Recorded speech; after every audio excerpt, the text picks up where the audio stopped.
sha pa lenga dunya ga jame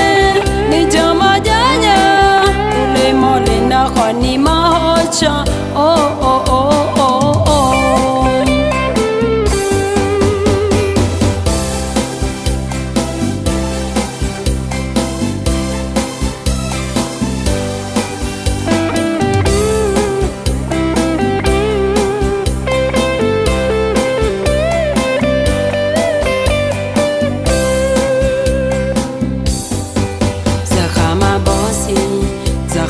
Josi termina leader angamona gulanya leader ni mayom yale ade termina leader ani jamaja donge cholange ni matogwinya mongene nganya leno elanga ga ote ambenga mashanwe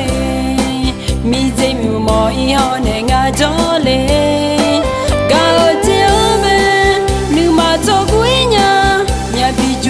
ya shapa lenga dunya ga jame ni jama janya ule mole na khani ma ho cha